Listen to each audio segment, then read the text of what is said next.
我原本是人人唾弃的人类，却在重生成黄蜂之后遭到疯抢。蜂群的姐姐说我是这里唯一的雄蜂，所以蜂群想要交配只能找我。原本我以为要在这里开始美满的生活，结果却被别的蜂群抓走当成奴隶，还逼我和他们所有的小姐妹互动。下一秒突然又回到了我人类的身体。我本是一名宇宙前哨站的高级工程师，在这个时代，大多数人类都进化成了新人类，而我作为唯一一个成为高级工程师的旧人类，不仅遭到了长官的针对，还受到那些新人类的排挤。身为新人类的他们身高都在2.5米以上，寿命也比我们旧人类高。虽然身为1.8米的我在地球不算矮，但在他们面前就像一个小土豆。这天，银河帝国公主微微登临前哨站，所有人都沉浸在公主来临的喜悦中，但与此同时，危险也在悄然来临。公主身为皇室血脉，不仅寿命更长，能活几百年，体内更是蕴含着对所有新龙族极具诱惑的星辰之力。因此，刚到达前哨站的公主就吸引来了一波新龙族的袭击。原本前哨站在建立之初拥有最完备的防御体系，完全有能与新龙一族一战的实力，但由于上百年的贪污腐败，防御系统也早已形同虚设。长官果断下令开启自毁装置，定时1小时，抛弃了公主等人，自己坐上逃生舱离开。而内行坐上机甲以外的士兵，因为机甲根本没有装备攻击武器，一个个就如同飞蛾扑火一般。公主也在这时发现了他们撤离的逃生舱，逃生舱飞走了。可恶！这站长居然想让我们和新龙族同归于尽！离科，快想想办法！就在我路过时，看到了正在哭泣的公主。得知原因后，我带着他们前往生产间，刚好生产间还存放着2艘还没来得及交付的逃生舱。我让他们2个先穿好防护服等我，我去设定一下目的地坐标。可当他们发现只有2艘逃生舱时，却打算将我抛下。等我回来时，他们早已坐着逃生舱离开了，居然抛下我走了。我身形又不大，就不能挤一挤吗？就在这时，飞船顶传来了异响，一头怪兽撞破飞船闯了进来。就在我被吃掉之后，再次睁眼，我竟然重生成了一只黄蜂。而这颗星球植被丰富，丝毫没有被污染的痕迹。下一秒，我突然被一群黄蜂围住，他们好奇地打量着我。这应该是蜂王诞下的第一只雄蜂吧？我还是第一次见，真可爱。你叫什么名字？我能摸摸你吗？紧接着就被他们好奇的摆弄，一下子就被一群黄蜂团团围住，直到女王的亲卫到来，我才得以解救。你就是刚羽化的雄蜂吗？跟上来，我带你去见蜂后。眼见他们都飞了起来，我尝试着扇动翅膀，紧接着双脚缓缓离地，结果下一秒直接冲了出去，径直撞在了树干上。看见我这丑样，引得他们阵阵发笑。很快我们便来到了蜂巢，在风力队长的带领下，我们畅通无阻地进入了蜂巢。不过我却发现这里工作的都是雌蜂，听他们解释才知道，原来蜂群3000只蜂，只有我一只雄蜂。一听整个蜂群只有我一只雄蜂，我就忍不住激动了起来。这么多的话，我身体也是受不住的。可下一秒，我的美梦就被叫醒了。怎么这么开心？是不是在想什么不得了的事情？不会是想着和姐姐们交往吧？你的野心还不小呢。虽然工蜂也是雌性，但有生育能力的只有女王大人，而你以后也只能和其他蜂群的蜂后生育，1年也只有1回哦。原来我们黄蜂一族是这天空岛的一方霸主，蜂群里的大家都是血肉相连的亲虫，并希望我能好好的和大家相处，还特意嘱咐蜂力要好好培养我。紧接着就带我到了天空岛的居住区，因为有蜂族的保护，所以这里成了整个天空岛最安全的地方。在前往的过程中，蜂力提醒我，在我到达1星级前千万不要离开这里，外面十分危险。将我送到一间房子后，蜂茫茫和蜂曼曼带来了一只飞蛾，我还以为是他们怕我无聊，给我送来了一只宠物，结果这竟然是我的食物，说这是大补，让我赶紧吃了。叮嘱完我便离开了，这我可怎么下嘴啊？算了，先回房间再说吧。这屋子十分简陋，像是地球中世纪文明时期，不过反正已经重生成黄蜂了，既来之者安之，先好好睡一觉再说。下一秒，我的意识身处一个黑暗的空间，忽然就被一道白光吸了进去，紧接着我就出现在了一个怪兽牧场，意识又回到了人类身体。看来得亏我当时被怪兽吞了，才得以从宇宙站的自爆中幸免。不过也因此丢了一条手臂，得赶紧给手臂止血杀菌才行。收集了木材之后，利用头盔罩萤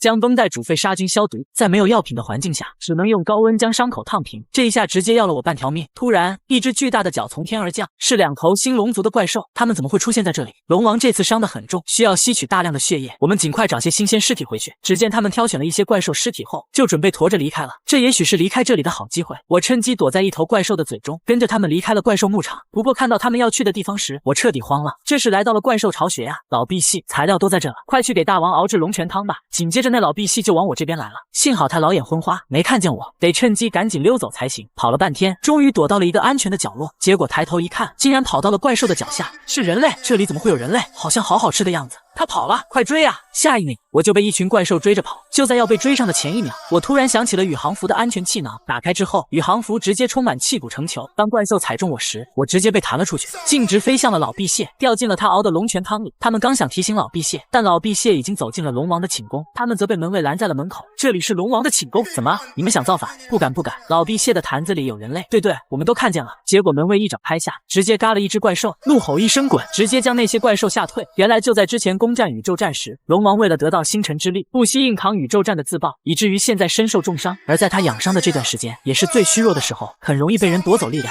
没想到我误打误撞的入侵了龙王的疗养舱，结果再次昏迷之后，我又回到了黄蜂的身体。这时我才意识到，原来我不是重生了，而是拥有2个身体。就在我未成为天选之子，从此要开启美女环绕的风声而高兴时，肚子却很不争气的饿了。想起了昨天风力他们给我留的食物，让我看看是什么好吃的，结果竟是一只会说话的飞蛾。反正都成黄蜂了，来2口试试吧。尝了一口，一股生虾的味道，呸呸呸，真难吃！一听我嫌它难吃，这飞蛾还不高兴了起来，我都要死了，还要被嫌弃难吃，结果就开始哭了起来，哭得我吵死了。我直接把它打了出去，不吃你了，要哭走远点哭。这操作直接把飞蛾搞不会了，可刚以为自己自由时，还没走2步就被其他的黄蜂盯上了。快看，那里有只蛾子跑到城区来了，看上去很好吃的样子。下一秒就把飞蛾吓得直敲我门，抱着我的大腿，求我送她回家，跟我说她妹妹会做花粉糕，要是我帮她回家，就让妹妹给我做花粉糕吃。我也是饿得不行了，就答应送她回家。等到她家门口时，发现她的妹妹正被一只泥蜂兽欺负。看见自己的妹妹被欺负，飞蛾立马冲了上去。这时妹妹才注意到自己的哥哥安全的回来了，看见飞蛾竟然活着回来了，泥蜂兽纳闷了，我不是把你卖掉了吗？你是怎么活着回来的？身为食物就要有食物的自觉，逃避捕食可是重罪，我有权对罪犯进行处置哦。在他动手之前，我立刻制止了他，有什么事冲我王小峰来。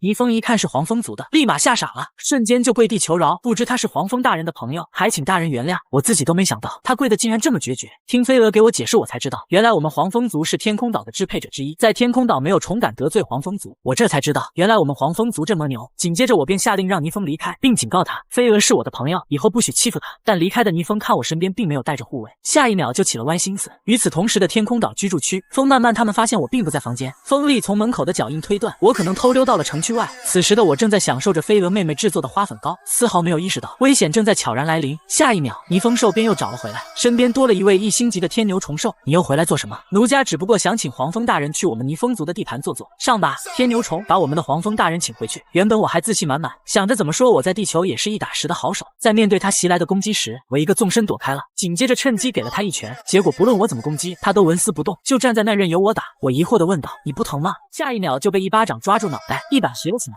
直接将我拍晕在地上，把飞蛾兄妹2人都吓坏了。天牛虫把他们几个都带走，想以不入流的实力战胜1星天牛虫，真是痴人说梦。紧接着我便被他们带离了天空岛。在我迷迷糊糊醒来时，从飞蛾口中得知我们正在被带去地面，而且地面住着危险的龙兽。在很久以前，龙兽入侵，虫族与龙族爆发大战，最后虫族战败，有些逃到天空岛，有些则躲进地底和海岛保命。我听他这么说，怎么感觉他们说的龙兽就是新龙族？虽然虫子很强，但虫子和龙的战争怎么想都不可能赢吧。而泥蜂族便是地底洞穴的霸主。话刚说完，泥蜂就来了，紧接着便把我五花大绑的带走了。这一路上看见了不少泥蜂抓来的奴隶，每个虫子看上去都伤痕累累。姐妹们，看我带什么回来了？下一秒，一堆雌性泥蜂虎视眈眈的看向我。黄蜂族的雄蜂啊，你把它带回来没问题吧？它是从天空岛偷溜出来的，我把知情的2只蛾子一并抓来了，不会出问题的。白白嫩嫩的，养上一段时间定是个帅小伙，到时跟他交配，说不定我们泥蜂族也能拥有王之力的蜂王。真是到哪都有一群母蜂追着我，谁会和你们交配？少臭美了。结果话刚说完，我就被甩了一巴掌。姐姐们有的是时间管教你，用不了几天，你就会主动来求我们的。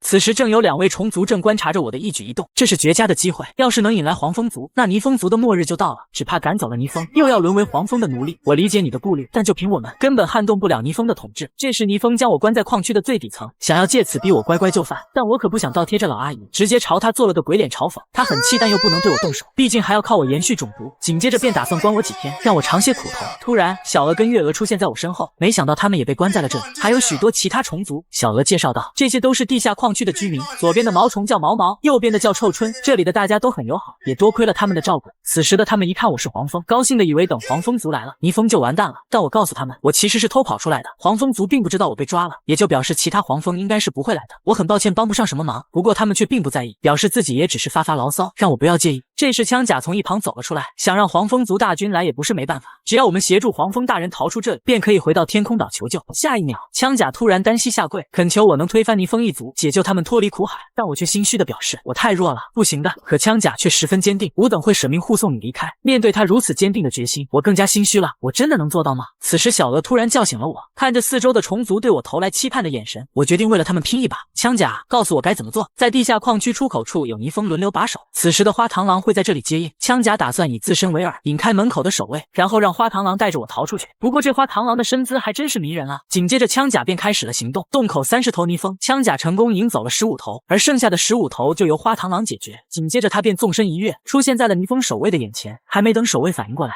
花螳螂瞬间一个划空斩，眨眼的功夫就解决了2只泥蜂。可刚刚的动静又引来了一群泥蜂，但花螳螂却迎面而上，泥蜂还没来得及出手，便被花螳螂通通解决。而此时的我才刚不紧不慢地跟了上来，看见遍地被解决的泥蜂，我才知道原来花螳螂这么强。可花螳螂数了数地上的尸体，意识到不对，才14只，少了1只。另一边，一只泥蜂刚解完手，从厕所走了出来，结果就看到遍地都是被解决的同胞。见情况不对的他立马敲响了警钟。此时的我们顿感不妙，所有守卫听到钟声后，立马就赶了过去。这是泥蜂族最高警戒的警钟，任由毛毛和臭春如何缠着都没用。此时的枪甲意识到，看来是花螳螂那边出意外了，估计黄蜂大人那边已经被发现，这次只能硬碰硬了。可毛毛表示，这泥蜂族有不下百只虫，就凭你跟花螳螂2只怎么对抗？但这是千载难逢的机会，为了后代永不为奴，枪甲就算舍命也要掩护我离开。此时一旁的小娥喊住了枪甲，他表示自己也想要去帮忙，可小娥的实力，枪甲并不认为他能帮上什么忙。毛毛和臭春也表示，我们的实力太弱了，去了也是拖后腿。但小娥说道，虽然我很弱，可小风却愿意和我做朋友，他身为尊贵的黄蜂，却愿意为了身为食物链底层的我赌上性命，那我又怎能因为自己的弱小，就眼睁睁地看着朋友为我去死？听到小娥的一番发言，毛毛和臭春也都被感动了，立马就将底层的所有居民鼓动了起来，全都团结一致的要前去帮助我逃离。枪甲也对小娥的胆量十分佩服，收回了刚才说小娥没用的话，并希望她能助自己一臂之力。而此时的泥蜂一族正全力的搜捕我，幸好花螳螂抱住了我，躲在洞顶才逃过一劫。但此时的我却大脑一片空白。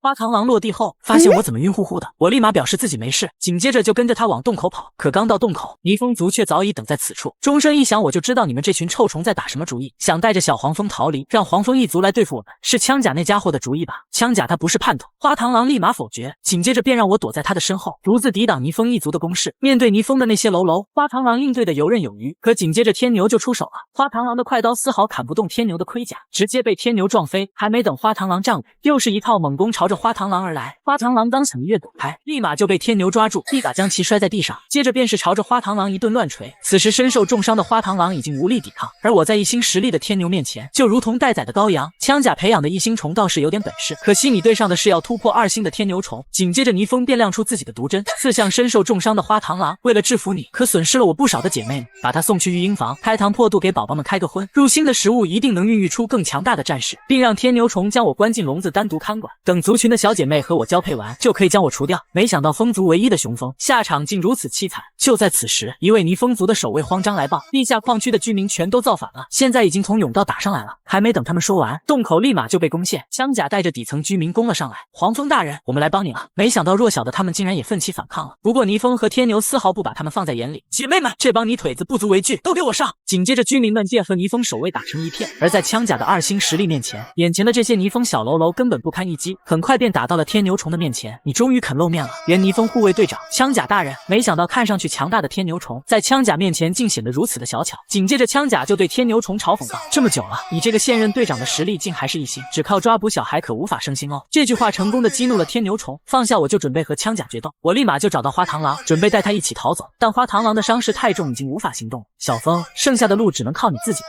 我真没用，自以为是可以保护你，现在却动弹不得。自幼失去双亲的我就在矿区长大，发誓要保护大家的我，却因为一时疏忽让大家不得不冒死战斗。看着他如此自责，我朝他安慰道，花姐姐你已经做得很棒了，底下矿区的大家就由我来守护吧。就在这时，泥蜂走了过来，只见他伸出尾部的毒针，你哪也去不了，老实跟姐姐回去，否则别怪我无情。下一秒，小娥和她的妹妹冲了出来，一把扑到泥蜂身上，死命的缠住了他。小风哥快走，这里交给我。没想到小娥跟月娥都来了，我立马趁机飞走，得赶快回黄蜂族求支援。另一边，枪甲和天牛虫的战斗以一边倒的优势进行着，1星实力的天牛虫完全被2星实力的枪甲碾压。枪甲，泥蜂大人费尽心血将你培养成2星，你一点情面也不讲了。只见枪甲一把抓住天牛虫，情面？为了培养我成杀人机器，偷偷处死我的家人，这叫情面？反倒是你，为了晋升，竟然亲手干掉了自己家人。下一秒，枪甲一脚将其踹飞。此时的泥蜂见情况不妙，立马让天牛虫不要恋战，赶紧去把黄蜂抓回来。而一旁的天牛虫被枪甲打的身体像要散架一样，十分艰难的才爬起来。眼见天牛虫前去追击了，枪甲立马准备拦截，却没想到泥蜂趁机偷袭，用毒刺刺中了枪甲。反应过来的枪甲立马将泥蜂甩开，可身体还是被毒素侵袭，已经开始麻痹。下一秒，一群泥蜂的姐妹围了上来，好厉害，中了姐姐的毒针还能动，这么强壮的身体不知道能承受多少剂量呢。姐妹们，给我好好招呼这位贵客。而此时拼命逃跑的我，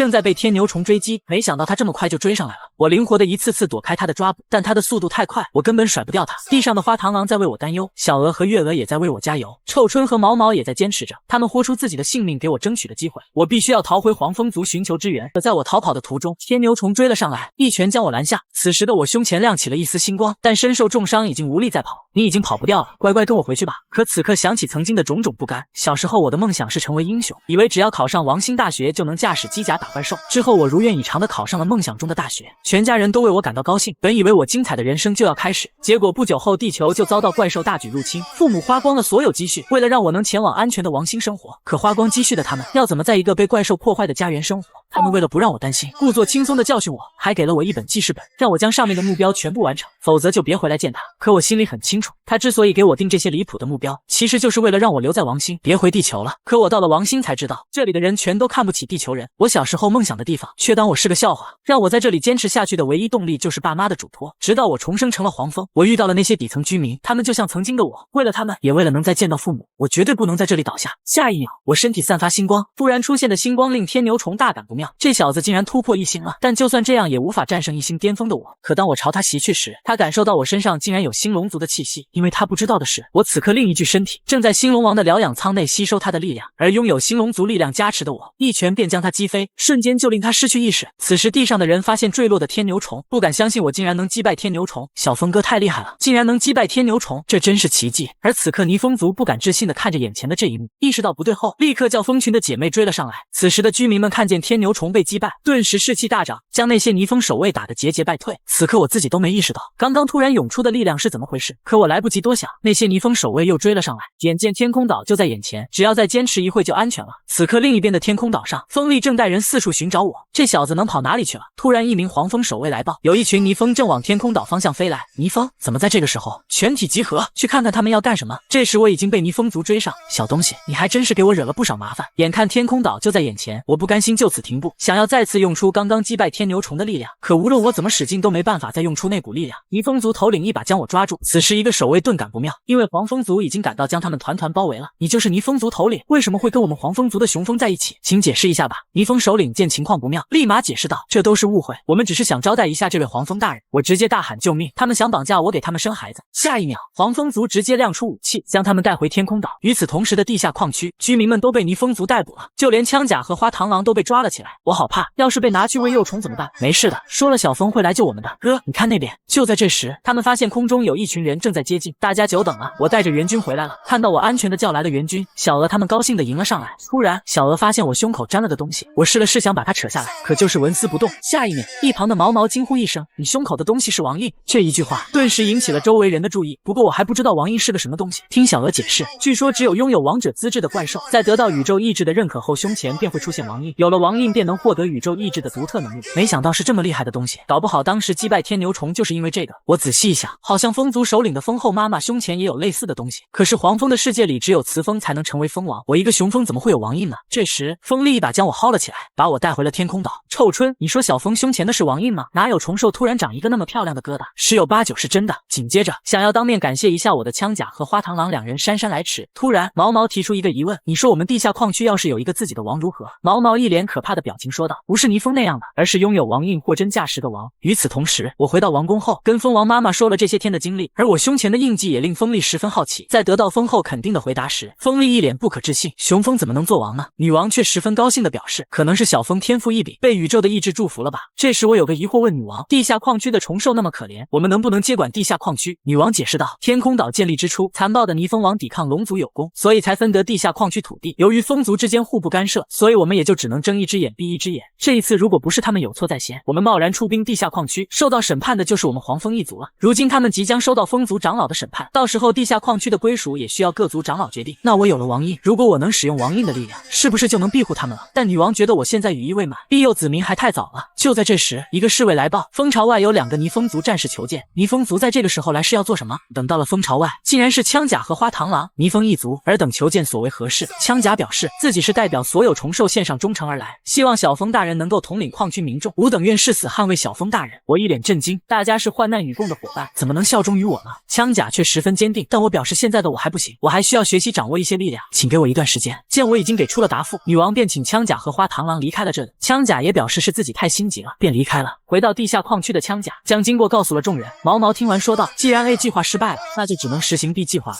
月娥好奇地问道： B 计划是什么？只见毛毛一脸得意地表示：当然是美虫计了，有我这个地下矿区第一美虫出卖色相，那小黄蜂还不是手到擒来？顿时令周围的人都无语了。我觉得还是再去问一次，当面问清楚。不错，在这里瞎猜也无济于事。此时的另一边，我的人类身体在龙王的疗养舱内醒来，一看自己在水里，我还以为无法呼吸，结果没想到在水里也能正常呼吸，而我原本失去的手臂竟然恢复了。这时疗养舱里的龙王突然出现在我眼前，顿时吓了我一跳，我急忙游出了疗养舱。看来那怪兽受了重伤，在休眠状态，没想到自己又多活了一天。这池水应该是怪兽用来恢复肉身的，真神奇，不仅给我恢复了手臂，感觉身体都得到了强化。本打算赶紧逃跑，结果正巧遇到有怪兽在门口把守，吓得我赶紧又躲了回去。没过多久，门口的怪兽打了个哈欠，紧接着我突然感到一阵震动，原来是那怪兽趴地上睡着了。我打算趁这个间隙溜走，可那怪兽面前的肉顿时馋哭我了。自从来到这里，我就没吃上一顿饱饭，但它这个碗都有15米高，我根本爬不上去。就在我盯着碗里的肉望眼欲穿时，那怪兽的嘴边突然掉下了一块肉渣，在怪兽眼里是肉渣，掉在我面前可不小啊！哦，大餐来了！我急忙捡了起来塞在嘴里，实在是太美味了，又香又嫩，好吃的停不下来了。不知不觉就把肚子吃得鼓鼓当当的，结果下一秒身体就感到不适，肚子里突然感到一阵发烫，全身的气血开始沸腾，身体膨胀的就像要爆炸一样。紧接着我的鼻孔开始流血，下一秒鼻血直接喷射而出，我直接倒地晕了过去。再次睁眼时，就又回到了黄蜂的身体。一大早，风力便将我带到了天空岛的工蜂学院。从今天开始，我就要接受系统性的教育，不过并不是跟其他工蜂一起上课，而是由风力亲自教导。这时一旁的风慢慢提醒道：你可要小心哦，风力可是出了名的魔鬼教练，而且因为昨天的事他心情很不好。紧接着风力便摆出了架势，还在磨蹭什么？我要进攻了！下一秒就朝我攻了过来。集中注意力，我和风力的训练顿时引来了一群工蜂围观，而我竟能在风力的手下坚持这么久，也让他们震惊不已。小风这么强的吗？风力的进攻居然全部躲掉了，不可思议！这应该是小风羽化后的第一次训练吧？没想到突然就有一堆人在旁边给我加油。突然我抓住一个间隙对风力进行了反击，不过却被风力挡了下来。不错嘛，还有余力反击，这么说是还没到极限，把你的本事都使出来吧。下一秒他就突然加快了进攻速度，没过多久我就招架不住了，但我的表现却令风力十分满意。你的身手很灵活，判断力也很好，着实让我惊讶。周围的工蜂学员也十分佩服我，竟然能在风力手下坚持这么久。我也是没想到，作为人类时在武校学的东西，竟然在这里派上了用场。紧接着风力便带我开始了第2阶段的课程，来到了天空岛的外城。只见外城周围有几只一星的角龙兽，原本我以为怪兽和昆虫的尺寸相差会很大，不过现在对比了一下，没想到这个星球的虫子都这么大。这时看到龙兽的风力，正好利用它们来当做我第2阶段的教学素材，于是便让风慢慢和风茫茫给我做个示范。我还担心他们会不会有危险，但风力却一脸轻松地表示不用担心，你仔细看好了。只见风慢慢和风茫茫并没有直接出击，先是发动了星力着装，随着一道星光乍现，他们两人的身上都装备上了武器和铠甲，紧接着才对龙兽发动了进攻。风茫茫先是发动了穿刺突袭，一把刺中龙兽，感到刺痛的龙兽发出一声哀嚎，立马进行了反击，对空中的风慢慢发射了脚炮。风慢慢见状随即发动毒针，将龙兽的脚炮一一挡了下来。他们的战斗直接看呆了我，没想到这么厉害。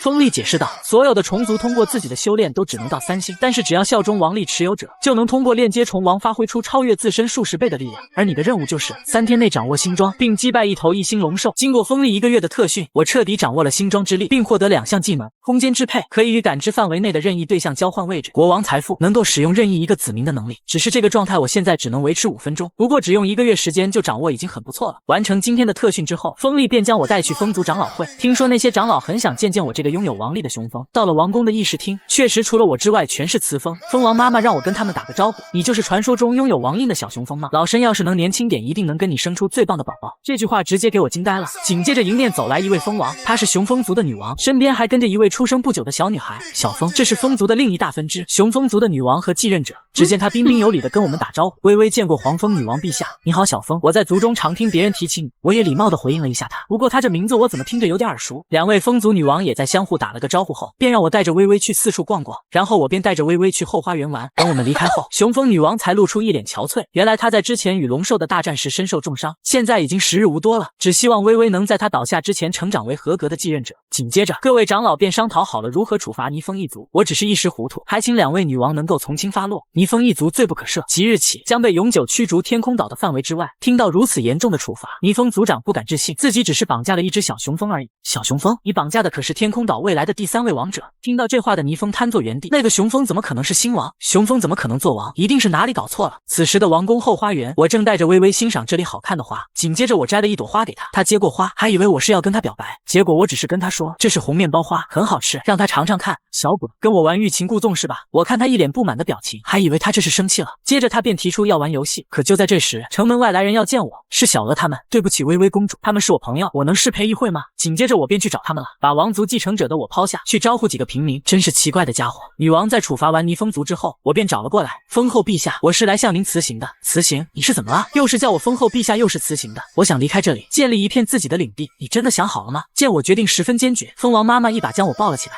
小蜂，你是个善良的孩子，蜂王妈妈很喜欢这样的小蜂。我知道你一直想帮助你的朋友们，如今你也能够掌握王力，可以独当一面。去吧，孩子，不要忘了这里是你永远的家。想妈妈了就回来看看我。这时枪甲和花螳螂也来接我了。王，我们来接您了，以后要照顾好自己哦。我会的，蜂王妈妈，我会常回来看您的。拜别之后，便跟着枪甲他们离开了。风力，这是我第一次真正体验到做父母的感觉，能再拜托你一件事吗？而这时离开的微微却露出一丝异样，那家伙还真喜欢说大话。原来就在刚刚，他偷听了我和枪甲等人的谈话。我和枪甲他们决定要在天空岛的范围外再造一座新城。虽然枪甲等人难以置信，不过我这段时间和龙兽战斗了无数次，有了王力加持，他们也并非无法战胜。所以为了不再沦为他们的食物，必须拥有自己的新城。而微微听到这些后，只认为我是一个自不量力的家伙。但就在这时，遇到一群龙兽正在侵略牙牙兽一族，我立马带着枪甲和花螳螂前去救援。不许你们欺负我的子民！一道星光乍现，我们闪亮登场。大嘴鸟，你的对手在这里！奉我为王之后，黄螳螂和枪甲也拥有了星装之力。那群龙兽见状，朝着我们就袭了过来。只见枪甲摆好架势，正面接住了龙兽的冲击，紧接着一把抓住龙兽，将它直接甩飞出去。而另一边的花螳螂一瞬间便解决了一群龙兽，拥有星装之后，它的能力也变得更强了。就在这时，被花螳螂击杀的龙兽要砸向地上的蚜虫兽，花螳螂一惊，糟了！关键时刻，我使用枪甲的力量，没关系，交给我。先用空间支配之力与蚜虫交换位置，紧接着面对迎面而来的龙兽，我调用枪甲的巨力，一把接住了落下的龙兽。你们没事吧？没事呀，谢谢虫王大人。然后他们便带我们来到了牙虫村落。虫王大人是来收复这片沦陷区的吗？不，我是来接你们走的。我要为大家开辟一个更安全的居住区。这几天我们把天空岛周围的地带勘察了一遍，发现天空岛附近有一片地区最适合居住，不过那周围有龙族活动的痕迹，要更加深入调查的话会有极大的风险。就在这时，枪甲突然想到，要是调查的话，有一族或许能够提供帮助。我疑惑地问他们，但花螳螂只是跟我说到时候就知道了。紧接着，枪甲带我来到一个龙兽粪便的面前，说是他们一族很喜欢。下一秒，空中黑压压的一片朝着这边而来，原来是银族朝这边来了。只见他们一个个都扑到龙兽粪上，看得我直接心里不适。这不是枪甲吗？你有事找我？银族族长，我们的王有事想拜托你。有王印的小黄蜂，你们的王不得了啊！只见他将手上的粪舔干净后，便伸手要跟我握手。你好呀，小黄蜂。我只能强忍着心里的不适跟他握手。能为黄蜂大人做事是小人的荣幸，不是我吹，只要尝一口对方的粪便，性别、种族、年龄、实力我都能调查得一清二楚。我表示希望他能帮我调查东边湖泊周围的龙兽。银族族长信誓旦旦地表示包在本族长身上，紧接着便带着族人前往东湖调查。在他们离开之后，我立马就到湖边洗手，可感觉我不管怎么洗，手上还是有味道。就在这时，臭春和毛毛找了过来，听说我要建立新区，地下矿区的居民都来帮忙了，有带着刚出生的孩子就来的，也有没成年就来的，还有带着厨具就来的。这要是跟龙族对抗，完全就是龙兽的口粮吗？就在这时，风力等人突然出现，看到他们来我十分高兴，但也感到意外，原来是蜂王妈妈担心我，派他们来保护我，并带着黄蜂族第5支队共300只黄蜂前来。小蜂，这支队伍将由你来指挥。这些天枪甲一直在训练他们，但始终没有什么变化。风力也表示矿区的虫族很难派上用场，还是由我们黄蜂族全权负责吧。听到这话的花螳螂不乐意了，你们黄蜂族固然强大，但我们也在为自己的未来努力着，努力有用那要天赋干什么？我期待着你们溃不成军求我帮忙的样子。刹那间，两人之间的火花四溅，女人之间的战斗太可怕了，我可惹不起。随着银族族长打探到消息，东湖地区有将近20头1星龙兽，并且首领霸龙是1头3星龙兽，实力可怕。紧接着我便根据情况宣布作战计划，每天对霸龙一族的行动路线进行调查，找到合适的地点进行伏击，利用绳子牵制住尾部的1星龙兽，在他们还没反应过来之前，用套索将其他的1星霸龙控制在原地，然后由实力强大的黄蜂族将他们逐个歼灭，利用数量上的优势尽快歼灭所有1星龙兽。而那头3星的霸龙首领领则交给风力和枪甲牵制。只见风力直接亮出星力着装，与枪甲联合对付霸龙首领。另一边，我调用花螳螂的力量，尽快的解决异星龙兽。但没想到，同样的一击，花螳螂解决了龙兽，而我对付的龙兽却没事。原来虽然我能调用花螳螂的技能，可自身的力量上还是有差距，还得强化自身的素质和技巧才行。不久后，异星的龙兽已经全部解决，紧接着便打算前去支援枪甲和风力。这时的枪甲与霸龙首领战况激烈，只见霸龙首领一招龙息炮将枪甲击飞数米，风力见状紧忙支援，可并没有对霸龙首领造成实质性的威胁。我听说曾经黄蜂族都是全员5星的可怕种族，怎么现在都是你这种货色？霸龙首领一边嘲讽着，一边对着风力出招。面对霸龙首领的攻击，风力也只能勉强招架。霸龙首领像似在戏耍风力一般，一脸玩弄的表情。就在这时，枪甲趁机偷袭了霸龙首领一拳，可霸龙首领却看上去不痛不痒。紧接着收拾完异星龙兽的其余成员前来支援，但霸龙首领丝毫不慌，仅仅只是一个简单的甩尾，便将前来支援的成员统统击溃。枪甲和风力见状，立马将我拦住。虫王大人，你还不是他的对手！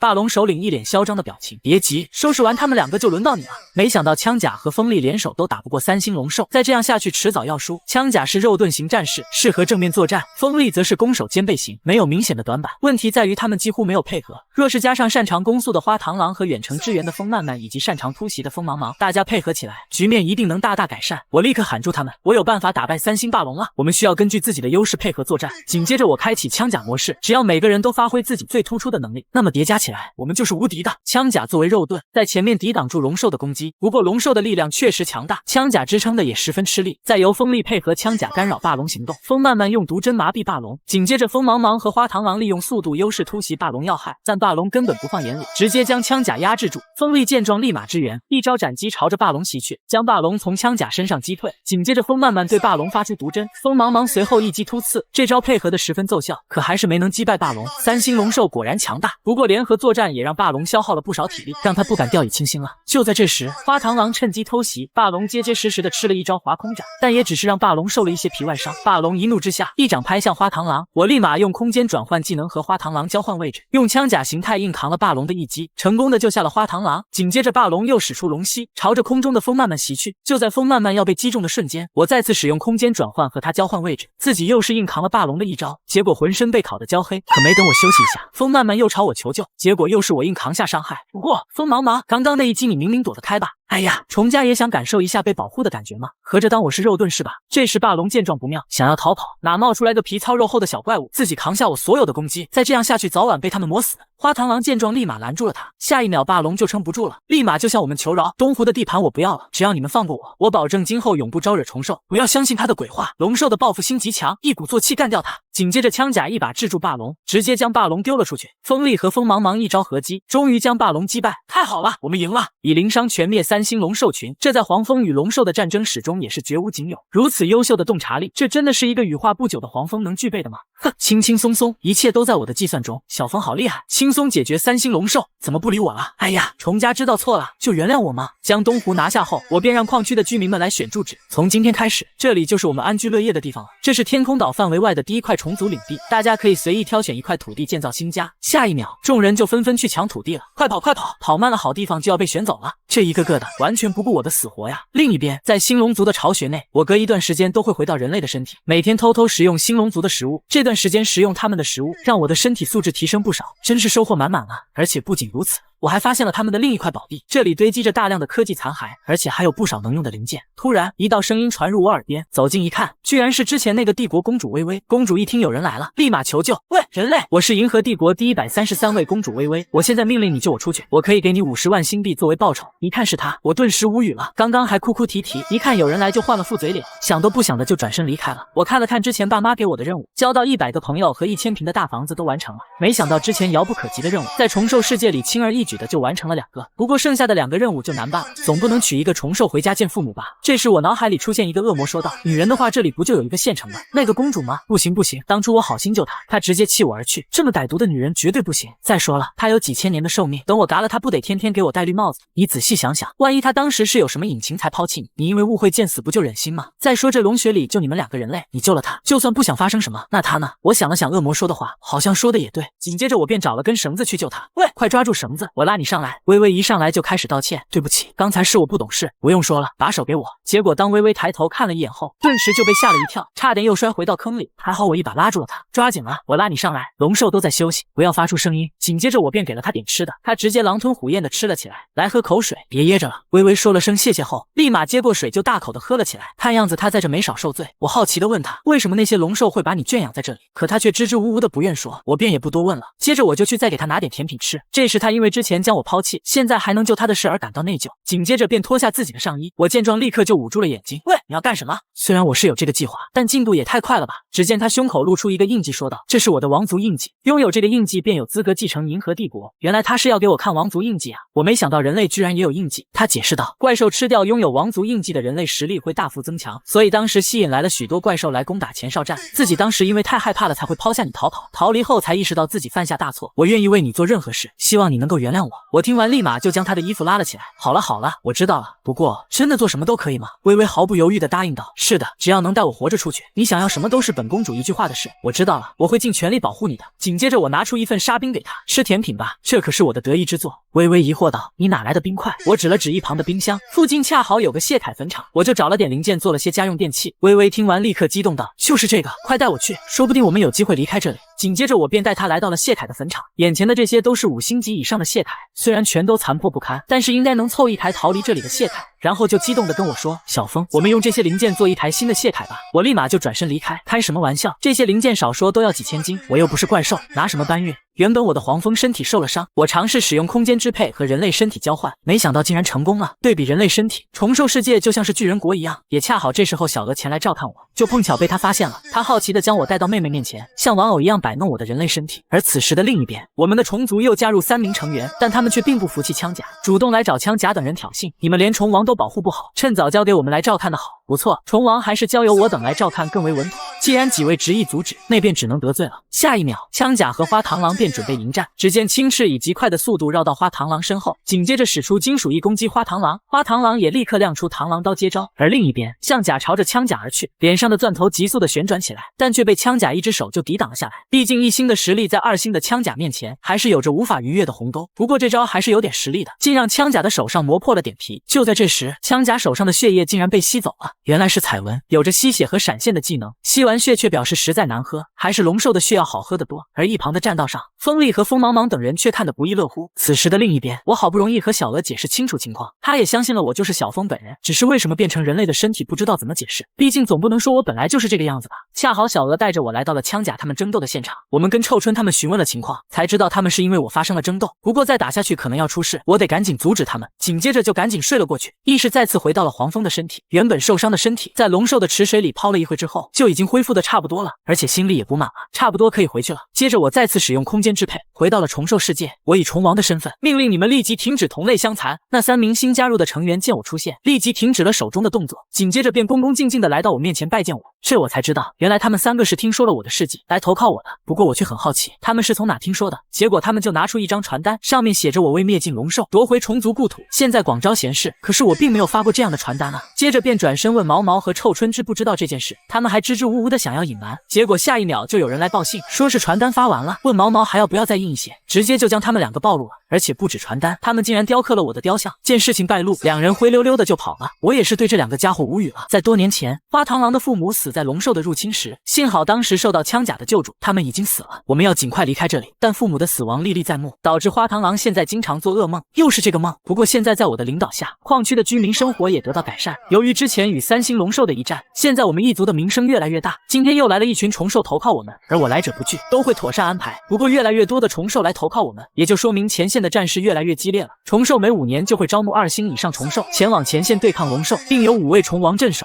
黄蜂王和雄蜂王负责镇守东部地区，独角王和敲刀王负责镇守北部地区，而西部地区由势力最大的黄王单独镇守。虽然虫王的实力都很强，但虫王们面对的龙兽更是为恐怖的6星。不仅如此，他们还都被龙王赋予了可怕的力量，而且除了他们之外，还有更可怕的怪物。到了明年虫兽招募，枪甲他们也要前往前线了。我看着他们说道，我也会努力变强，到时候一起去前线。这时锋利就说道，这么想变强，那明天开始加强训练强度吧。我尴尬的表示，就没有快速变强的方法吗？你就这么不喜欢我的训练吗？不过想快速变强确实还有有一种方法，就是食用高阶龙兽的肉，实力越强效果越好。而且这次获得的3星龙兽和1星龙兽肉，应该也能培养出几名1星虫战士。这时我想到，高阶龙兽肉，我不就在龙兽巢穴吗？人类身体这边，经过几天的谢凯零件收集，材料和能源都很充足。不过我只负责过谢凯的维修，不了解具体的构造。就在这时，突然听到了微微的尖叫声。星龙王怎么会在这里？我疑惑到星龙王，他指了指一旁的血池，原来是受伤休养的那头龙兽。我让他放心，这龙兽在这里都泡了1个月了，膝盖都没长出来呢。不过也确实不能放任不管。仔细想了想，这星龙王不就是现成的高阶龙肉吗？于是我自信地向微微保证，在我们离开之前，我不会让他恢复过来的。只是你可以放开我的手臂吗？这时的微微反应了过来，脸红的躲到一旁。真是的，我都在干什么呀？我可是微微公主，怎么能像个小女孩？紧接着，老乌龟又来补充血池的药剂了。治了这么久，龙王的腿伤想必马上就能恢复了。结果下一秒，不仅伤势没恢复，就连腿都不见了。老乌龟并没有发现什么可疑，只是以为自己的药量可能不够，又回去准备加强药量。但其实龙王的腿是被我偷走了，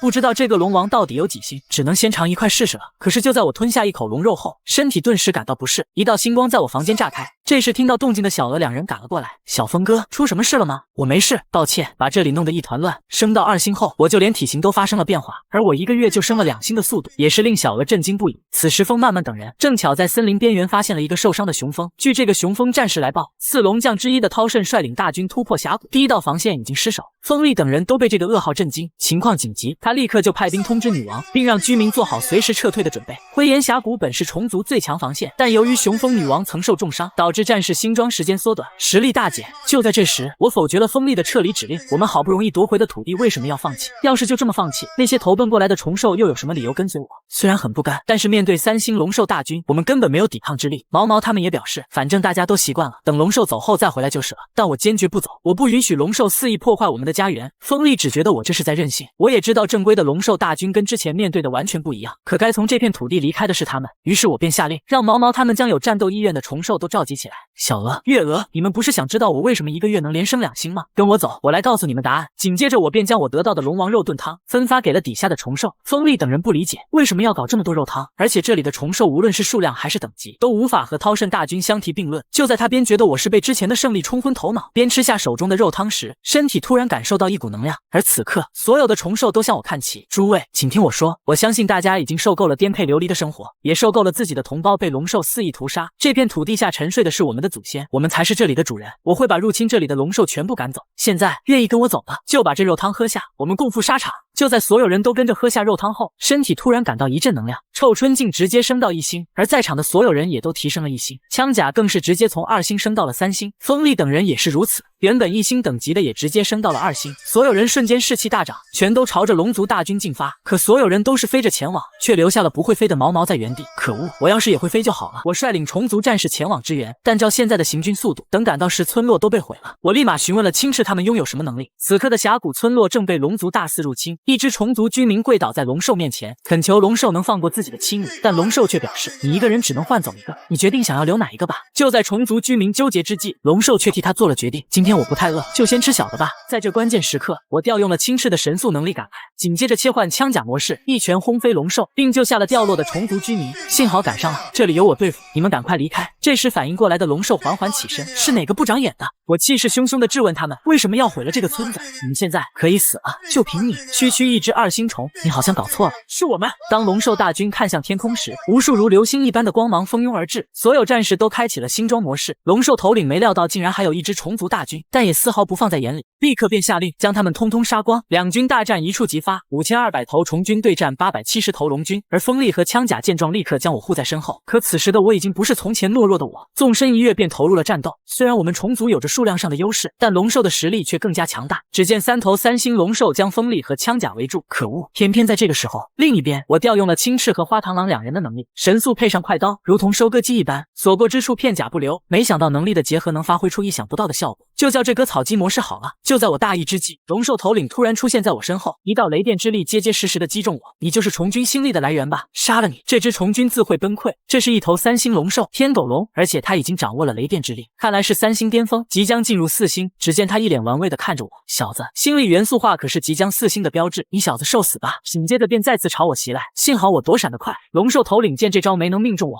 便又使出一招雷杀枪。据他的小弟所说，这招拥有锁定目标的效果，就在他认为我必死无疑之际，下一秒就被我的空间转换调换了位置。只见那雷沙枪直接命中了他的小弟。此刻三星龙兽被枪甲完虐，眼看自己再挨上几拳就得一命呜呼，立刻蜕皮逃生。我可没那么容易对付，这家伙的肉体天赋太强，不能跟他硬碰硬。只见他转身就开始打洞，钻到了地底。枪甲还以为他这是打洞逃跑了，结果下一秒龙兽就出现在他身后，趁机偷袭枪甲，一口咬住枪甲左臂。但枪甲拥有坚硬的护甲，无法轻易破防。龙兽见状，直接开启死亡翻滚。反应过来的枪甲立马一把甩开了龙兽，可还是让龙兽得手，咬下了枪甲一片护甲，紧接着又躲回地洞里。只见这时枪甲的周围布满了地洞。此刻的另一边，锋利正和另一头三星龙兽对战，这头龙兽竟能发射身上的突刺，朝着锋利射去。锋利立马用手中的星光盾抵挡，紧接着趁龙兽的攻击掀起的尘土，从中冲了出来，朝着龙兽袭去。但没想到龙兽竟然用自己的尾锤朝着突袭而来的锋利砸去，锋利只好中断突袭，用盾挡住尾锤，瞬间又被击退数米。这头龙兽的力量和攻击范围都在锋利之上，短时间内锋利也束手无策。与此同时，几个二星虫族联合对抗一头三星龙兽，可这头龙兽仅仅只是在半空中掀起的风，就让他们寸步难行。可笑，区区几个二星的虫子也敢来挑战我。紧接着，一个俯冲尾击就将他们击散，几人完全不是这头龙兽的对手。虫子们再卖力些，老子还没尽兴呢！可恶，再这么拖下去，小风会有危险的。就在这时，一头龙兽被击飞到几人中间，几个龙兽一惊，这不是负责指挥二星龙的孔爪吗？怎么会如此狼狈？只听他奄奄一息地说道：“小心那几头二星虫。”紧接着，轻视几人出现，这不是黄蜂族的小队长和矿区的家伙吗？几位似乎陷入了苦战啊！那三头好像是三星龙兽啊，正好拿这几头龙兽过瘾。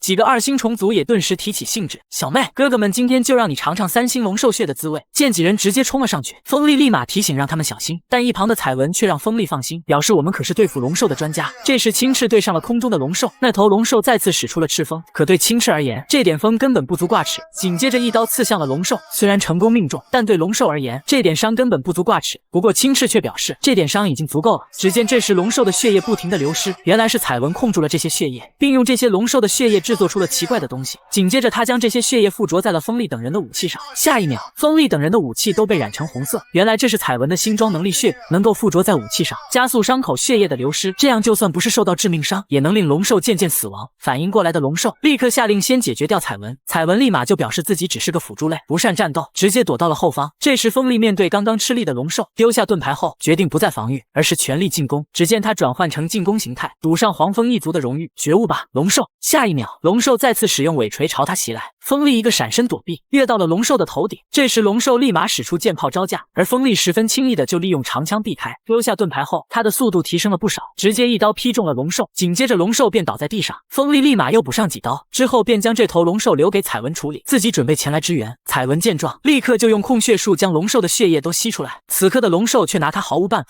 只能慢慢的被彩文吸干身体。另一边象甲找上了那头遁地的龙兽，朝着那头龙兽的位置扎了进去。下一秒龙兽就出现在他眼前，接着便露出了邪恶的表情，直接给龙兽来了一招千年杀，顿时就把龙兽逼出了地洞。就在龙兽一怒下想要拍死象甲时，枪甲一把抓住了他。谁啊？没看见老子正忙着吗？结果看见是枪甲后，顿时就尿了，这下完蛋了。等等，我投降，我再也不来侵犯虫兽领地了。上次这么说的家伙，坟头草都已经2米高了。说罢便直接给了他一拳。我明明只有2星时，却敢独自单挑3星龙兽，可在见识到他强大的实力之后，我却怂地躲了起来，想等枪甲和锋利解决完对手后一起对付他。但看到族群还在不畏生死的对抗龙兽时，我却心生愧疚。明明大家都在拼命的战斗，自己却像个怂包一样躲起来。紧接着便在心中下定决心，决定独自面对3星龙兽。傻大个，你在找啥呢？你虫爷爷在这呢！我的话瞬间就激怒了龙兽，下一秒就朝我追了过来，而我只能拼命的逃跑。没想到他一直消耗心力攻击，都过去大半天了，他的心力却还没耗尽。最后我将他引导进森林中，想要借助树木来牵制住他，只要能拖到锋利他们赶来就行了。傻大个，就凭你还想抓住我？做梦吧！紧接着我便开启轻视的神速能力，瞬间消失在他面前。傻大个，我在这呢，你在往哪看？不断的利用速度优势和花螳螂的快刀，一刀一刀的划破他的身体。为此我还沾沾自喜道：傻大个，你根本抓不到我。他一怒之下，不断的使用霹雳斩朝我劈来，但我都能凭着速度躲开。不过我的心力却无法支撑太久，只能暂时的躲起来，减少心力的消耗。这时我又使用彩文的能力，从他身上的伤口中吸收出他的血液，借此来虚弱他。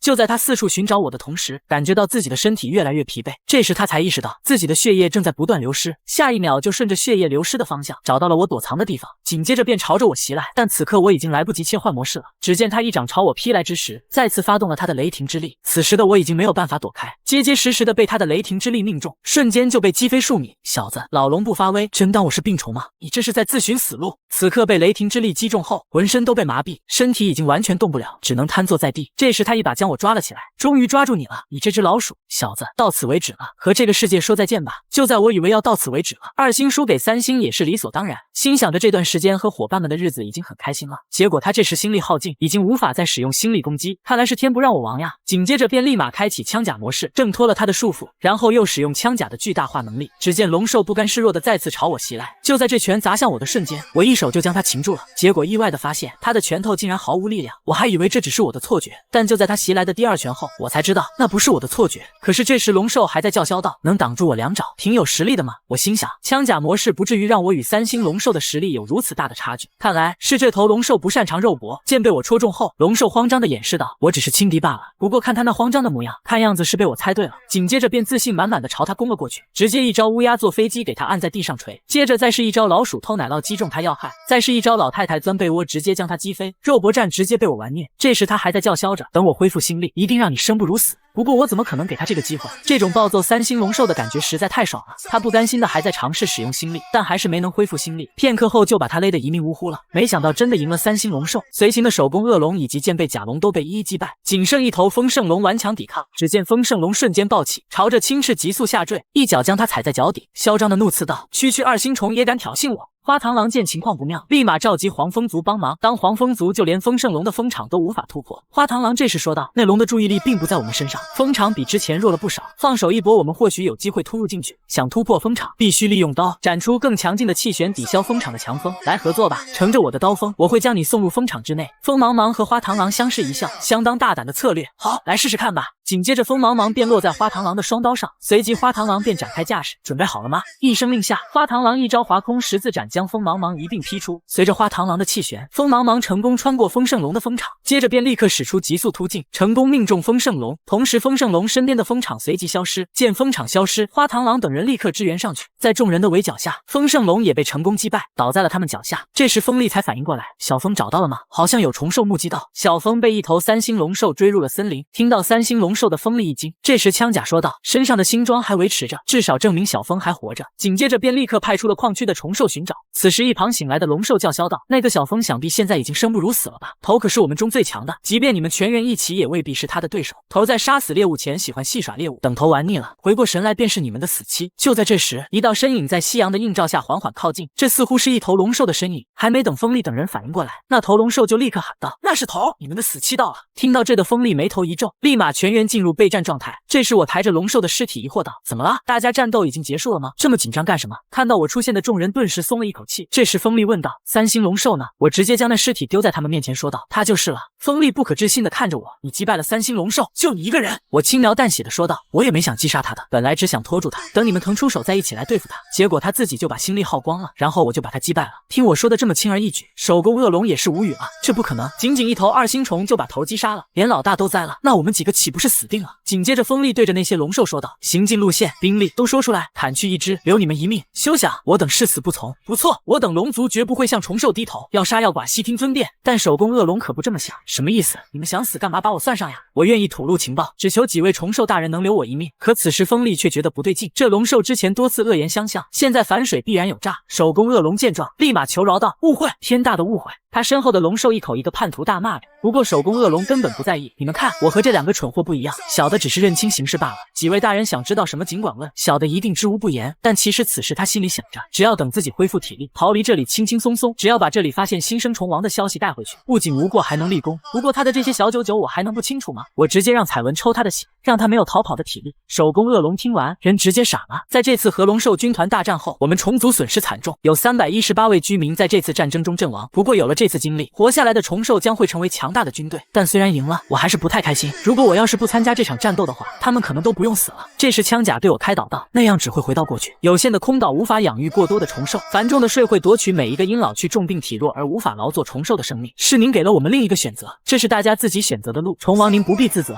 你应该倾听身后大家的声音。”当我转身发现身后的大家都在高兴的手舞足蹈，齐呼我的名字。我们赢了，虫王带领我们战胜了龙兽的军队，我亲手杀死了一头龙兽。家人们，我为你们报仇了。看着眼前的虫兽一个个传来的感激之情。只见叶灵一族的人走了过来，虫王，如果没有您带领我们歼灭龙兽，他们很可能会在这次袭击中死去。感谢虫王拯救我等一族。下一秒，枪甲丹膝下跪道：虫王，对于追随您这件事，这里的任何一头虫兽都没后悔过，我等皆是如此。与您的相处虽不长，但效忠虫王，您是我等一生做的最正确的选择。我等皆是您手中的利剑，我等愿献上性命，为您斩杀一切敌人。看着大家一个个的举动，我也终于明白了他们的心意。谢谢大家，不过献上性命就不用了，我的朋友不多，我希望大家都活着。这时看着叶灵一族温馨的时刻，花螳螂也不禁想起了自己的家人，此刻的他们一定很幸福吧？如果能回到那时，小风能像现在一样从天而降就好了。这时，从花螳螂的身上飞出一道光，钻入我的脑中，我的意识被一道黑洞吸入。等我反应过来时，意识已经来到了一个陌生的地方。突然，我身旁听到了熟悉的声音，是枪甲和花螳螂。看样子是枪甲正在训练花螳螂，这花螳螂看上去还是小时候的样子，我完全不知道现在是什么状况。只见此时的花螳螂正在不断的连续他的利刃，一击便将树给砍断。看来这一个是花螳螂曾经的记忆，但是为什么这些记忆会源源不断的流进我的脑子里？此时我回到了人类的身体，还在思考着那个神秘空间的画面究竟是怎么回事？难道是梦吗？怎么会做这么奇怪的梦？正当我边思考边握着菜刀切菜时，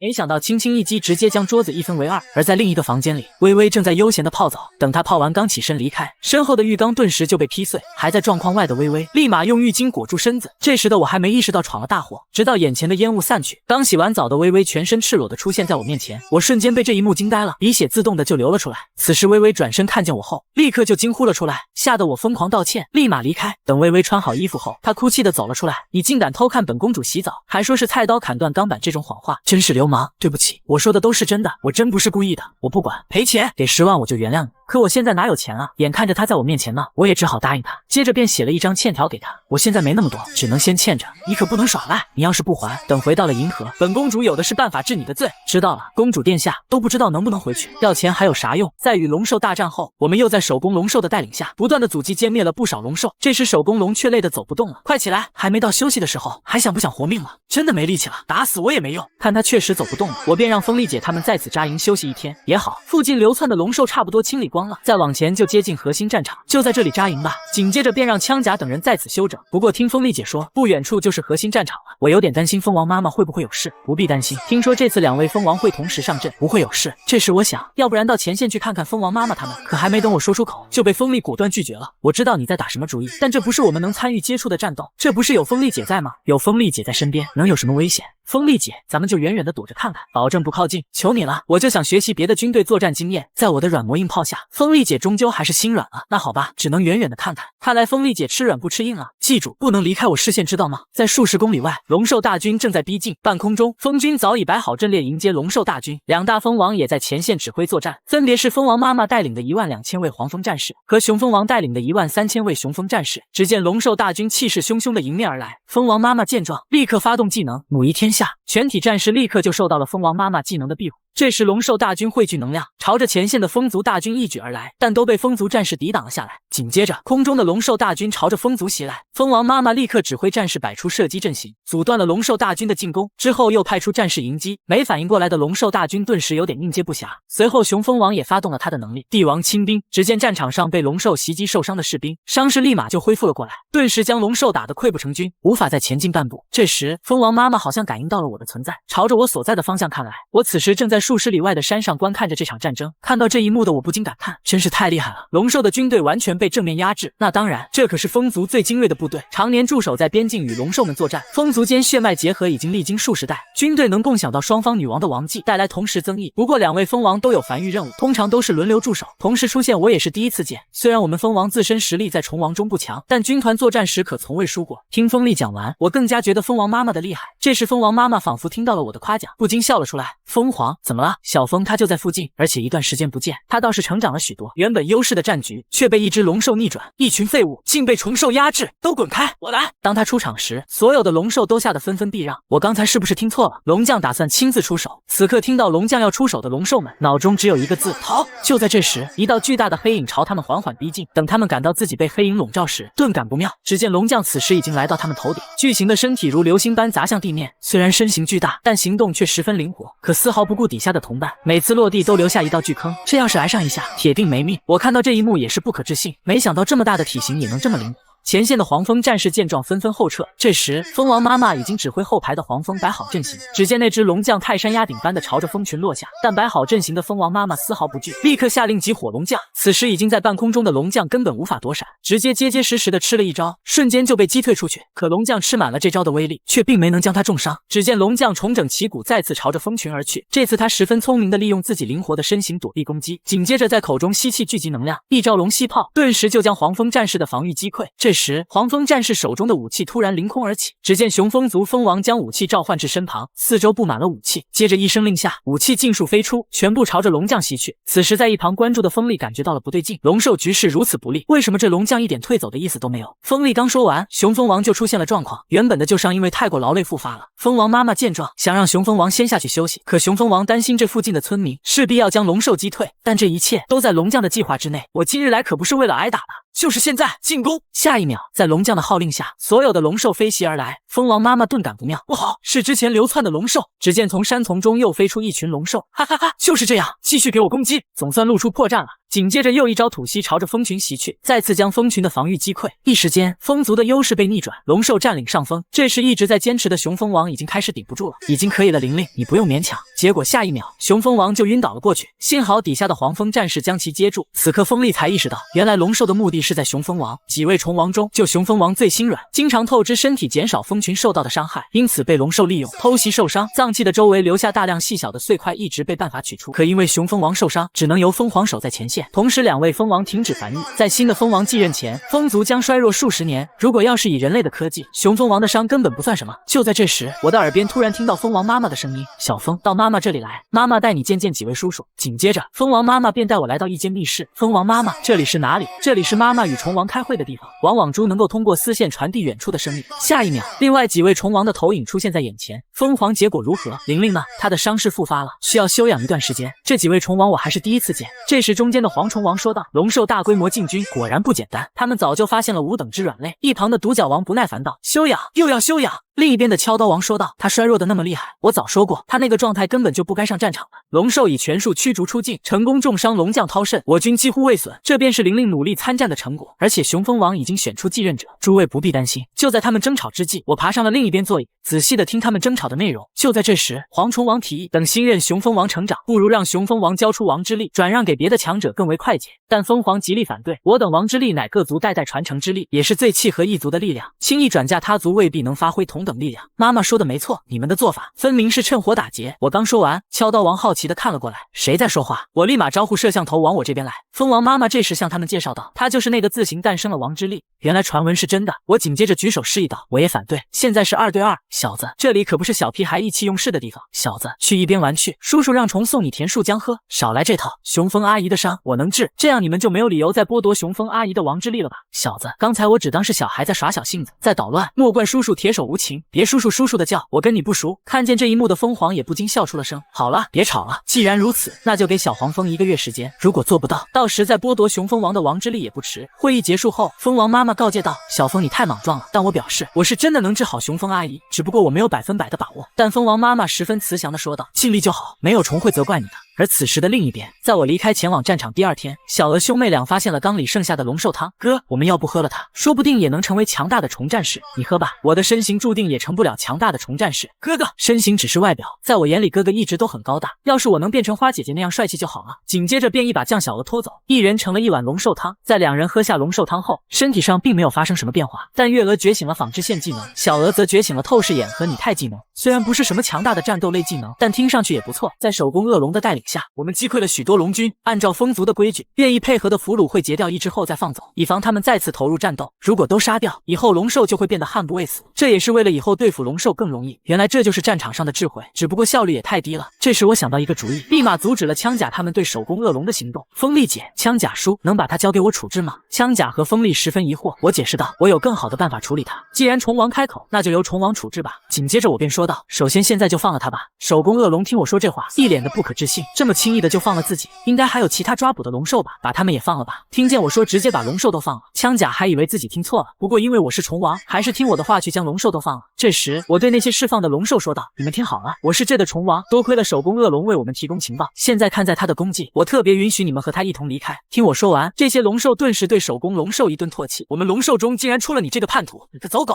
紧接着就是一口唾沫吐在手工恶龙脸上，看着这一群不识好歹的家伙，手工恶龙顿时气不打一处来，要不是我，你们几个哪有活命的机会？不过在手工龙兽离开前，我向他抛出了橄榄枝，这段时间相处，我都快把你当朋友了，分开还真有些不舍，路上小心，有空就回来看看，这里随时欢迎你。但手工恶龙可嫌弃的要命，谁跟你是朋友，自作多情。殊不知这只是我计划的第一步。锋利他们十分不理解我的做法，当我只是让他们放心过后，就知道我为什么这么做了。如果那家伙不是笨蛋的话，应该会很快回来。他们还是不懂我在说什么，一脸疑惑的挠头。我最近很忙，就不等那家伙了。说罢我便离开了。另一边，刚解放的手工恶龙迫不及待的要回到兽营，想要将这里有虫王的情报带回去立功。可下一秒他就察觉到了不对，立刻停下了脚步。那家伙放掉的龙兽不止我一个，我的情报就不是独一份了。等别的龙兽将情报带回，我的情报不仅变得毫无价值，而且所有龙兽都会知道我背叛了龙兽。而此时的另一边，我正在制造一个巨大的齿轮。这时小鹅和月鹅两人赶来报告，有龙兽跑到村里来了，正是刚刚放走的手工恶龙回来了。我想见见虫王，没有恶意的，见到我来。手工恶龙立马弯腰尊敬的说道：朋友，你可算来了。兄弟，我有些难处，能不能让我在这里暂住一段时间？我毫不犹豫的拒绝道：我只是说说客套话，你怎么还当真了？我这里不养闲龙。手工恶龙听完顿时慌了，立马主动表示我可以干活的。这时我扭头朝慢慢姐两人问道：我们这个村子是不是缺一条水渠？手工恶龙听完立马附和道：水渠，打洞挖坑我最擅长了，让我来。紧接着他便在我们面前展示了起来。小风，看我干得快不快？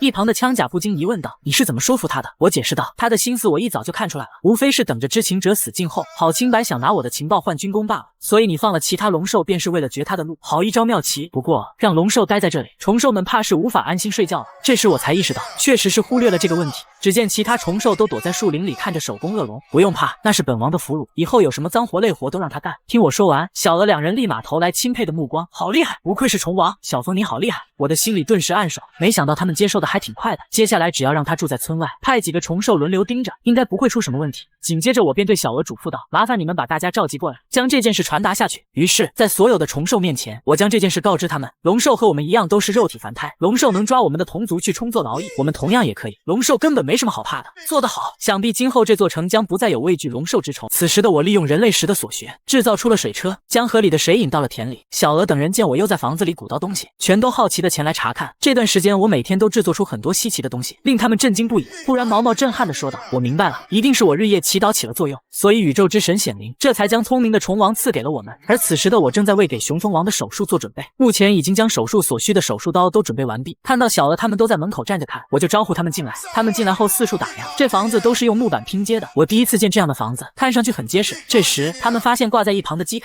好奇地问道：这是什么东西？干什么用的？那叫做机铠，是专门用来对付龙兽的兵器。按我的预想，应该能用来对付5星龙兽，不过现在还并没有完成。只见他们好奇地把玩着我制作的那些兵器。毛毛直接拿了一柄长斧和头盔给自己装备上，喜欢的话就拿去防身吧，那些东西留在我这里已经用不上了。这时候小鹅过来询问道：小风，有没有适合我的武器？我仔细地从脑中过滤了一遍，紧接着便去兵器堆里找了起来，拿出了一把发射器交给了小鹅。但这个发射器对他来说好像有点太重，他根本拿不稳，下一秒就被发射器压倒。抱歉，这里好像没有适合你身形尺寸的武器，你等等，我帮你改改。片刻后，我便带着小鹅来到靶场练习。树上的靶子被命中，直接将树贯穿出一个洞。刚才那一击是从这小东西里飞出来的吗？好夸张的破坏力！此时的小鹅愣在原地，不一会就激动的眼里泛泪。这时我又拿出几个移动的靶子让小鹅试试，小鹅已经迫不及待的想要开始了，枪口朝着我胡乱的挥舞，吓得我左右躲闪起来。只见小鹅弹无虚发的全都命中靶子，就连躲在树后的靶子都能命中。我好奇的问道：有几块藏在树后面的靶子，你是怎么射中的？因为我能看见啊，这是我成为虫战士后的天赋能力，一个伪装一个透视，可惜战场上根本派不上用场。小鹅根本没意识到自己天赋的厉害之处，但我听完就被震惊，这不是超厉害的能力吗？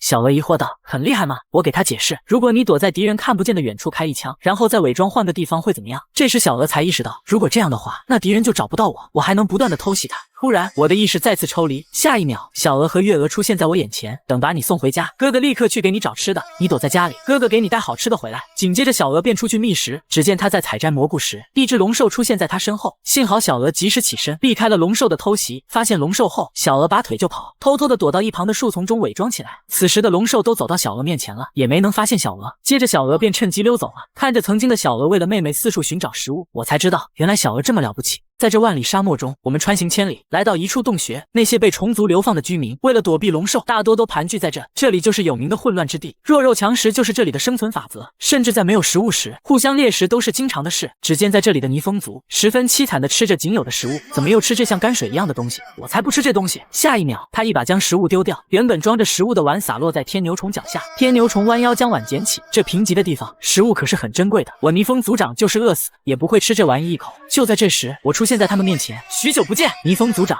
谁敢闯到我泥风的地盘里来？这么快就不记得我们了？本王王晓峰看见是我们的泥风族长一惊，本族长虽然落魄，也轮不到你们来欺负我，是来给你们一个离开这里的机会。听见可以离开这里，泥风族的族人顿时看了过来，但此时的泥风族长却还十分嚣张地说道：“我看就不必了，既然来了，那就留下吧，姐姐们会好好疼爱你的。”还真是一点都没变化，一点记性都不长。紧接着我便招了招手表示，那就给你们一个机会，谁要是能单独拿下我也不是不行。天牛虫，去把这小子拿下！下一秒，天牛虫就朝我袭了过来，不过我完全不慌，单手便挡下了他的一击，令他如何使劲，手都被我紧紧抓住，纹丝不动。这时的他才意识到，这怪力，你是1星以上的虫战士？我淡定地回答道，是2星。接着轻轻一用力将他放倒，立马一拳击中他的腹部，顿时就将天牛虫击飞，把一旁的泥风族长人都看傻了。竟然一击就！本王不是在和你们商量，若不是本王有件事需要尔等能力辅助，这才给你们一个选择机会，臣服或是留在这里，你们自己选。泥风族听完，立马就表示臣服，我等泥风一族愿意效忠虫王。没想到虫王这么看重妾身等，妾身等一定竭尽侍奉虫王，为虫王开枝散叶，这直接给我听懵了，什么玩意？我可不是这个意思。只见我身后的花螳螂立刻展开他的2把巨型镰刀手，顿时吓坏了泥风族。听着，这可是虫王，给我放尊重一点。天牛虫一脸不可置信地看着花螳螂，竟然晋升到了2星，跟着这拖油瓶居然都提升了，你什么意思？本王几时是拖油瓶了？收编泥风族是主要目的，你要不愿意效忠也罢。紧接着我便带着他们离开了这里。这时枪甲朝天牛虫问道，你不跟上吗？可天牛虫却表示自己已经没有脸面回去了，我不过是个彻头彻尾的失败者，或许这里才是我该待的地方。那你就甘心埋没在此？我俩从小一起长大，这可不像你，跟我回去赎罪吧，这地方可洗不去身上过去的罪孽。我真的还有改变的机会吗？我可以，你又为何不行？在黄蜂的世界，我运用了人类智慧，制造出了手术刀，打算给雄蜂王进行手术，救治雄蜂。但当我将想法告知雄蜂族守卫时，没想到你这么小就精通草药了，不懂哦，我压根没学过，确实不懂哦。我打算对蜂王进行手术。雄蜂族守卫好奇道，手术是什么？我向他解释，手术就是刨开受伤的位置，然后对内部进行治疗，最后再将伤口缝合。雄蜂族守卫听我说完，脸色顿时黑了下来，这也能治伤？简直把我们蜂王当成布娃娃一样，直接就将我丢了出去，赶出了雄蜂王宫殿。小娥和月娥两人见状，关心的询问道，没事吧小蜂，有没有摔伤？蜂王不需要你来治，这里不欢迎你们，请你们离开，不然别怪我们不客气，赶紧滚！气势汹汹的将我驱赶走。这时恰好路过的微微公主撞见这一幕，出什么事了？我听闻黄蜂族的雄蜂王要来治疗母后虫兽呢。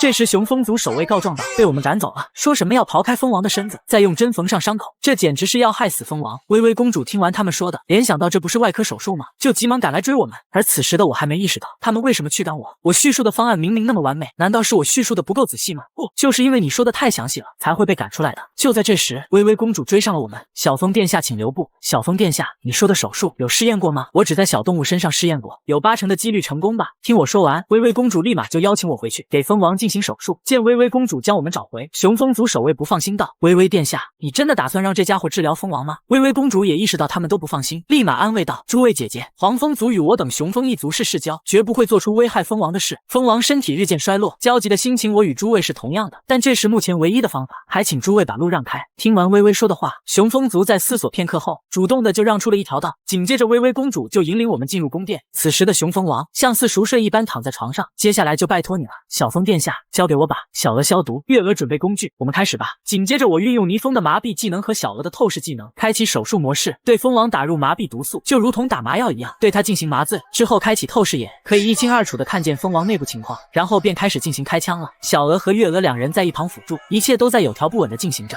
最后再运用月娥的纺织技能进行缝合。小娥和月娥两人也没想到他们的技能还有这个作用，只不过我的手法粗糙，想要100%成功还要看那个东西。紧接着我便打开了龙泉汤，将汤倒在了蜂王的伤口上。在离开前，我嘱咐他们之后只要不出现感染，静养几天就没问题了。感谢小风殿下，不用客气。真正拯救雄风族的应该是你，没有你的支持，手术也不会有成功的机会。我只是做了我该做的。说罢，我们便离开了这里。没想到这个虫族世界已经发展出能进行手术的地步，没想到虫族中居然还有懂技术的家伙。在3天之后，微微公主高兴地跑到宫殿，原来是雄蜂王醒了过来。见到已经恢复的雄蜂王，微微兴奋地一把扑进蜂王的怀中。而另一边龙巢内，微微公主的心情十分不错，她不断地夸奖我做的饭比皇宫的还好吃。仔细想想，公主以前锦衣玉食的啥也不会，我当初怎么鬼迷心窍把她带回来了？现在每天还要给她洗衣做饭、打扫卫生，我都成家庭主妇了。明明同样是叫微微，相比之下，雄蜂族的微微就端庄多了，而且温柔性子也是我喜欢的。吃饭时，我跟她提到，机铠已经基本完成，已经进入最后的调试阶段，过段时间我们就可以离开这里。可没想到微微这时却突然激动道：“这么快？多久？1周还是说明天？倒也没你想的那么快，毕竟我们都没有驾驶过机铠，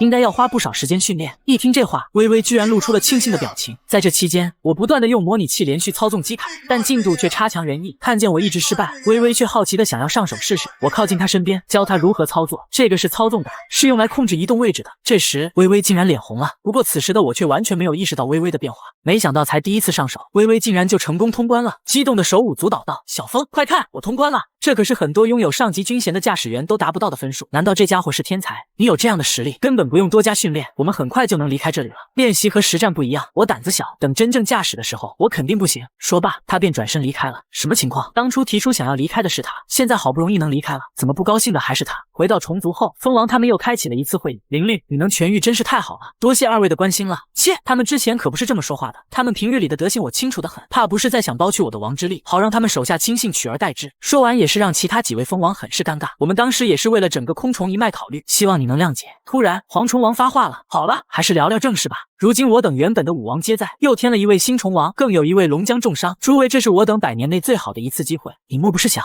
是不是太早了一些？”此时的我根本不知道他们在聊些什么。这时蝗虫王说道：“听好了，小子，我们要组建远征军征讨龙兽，时间就定在2日后。”一旁的另一个虫王说道：“我们需要至少半个月时间整编军队做准备。”可蝗虫王丝毫不打算等待，拖拖拉拉只会延误战机。2日后我便会出发，若诸位感兴趣，我会在草原恭候各位军队的支援。说罢便断开了通讯。我好奇地问蜂王妈妈：“组建远征军具体要做什么？”我们从龙兽手中夺回过去的领土，各王再进行分配，这对你是一次不错的机会哦。小风，我惊讶道：“夺回领土，扩大领地。”当我将这件事跟毛毛他们说后，他们十分高兴。太好了，这可是100年之内的第1回。这时候风力出来说道：“并不是所有成员都能去，还需要留下虫兽看管和保护领地。我们几个可都是对付龙兽的好手，我看不如挑几个弱一些的家伙留下吧。”这时一旁的泥风不爽了：“你说这话是什么意思？”不过风力提议，黄蜂中我会让风茫茫和风漫漫留下，其他虫就让抽签决定吧。最后远征的成员由抽签筛选了出来，而没中签的只能留下看家了。此时躲在一旁的手工恶龙起了坏心思，这可是个大消息。就在这时，我找到了手工恶龙，原来你在这呀！我已经和风力姐说好了，你不用抽签也能去哦，看好你哦。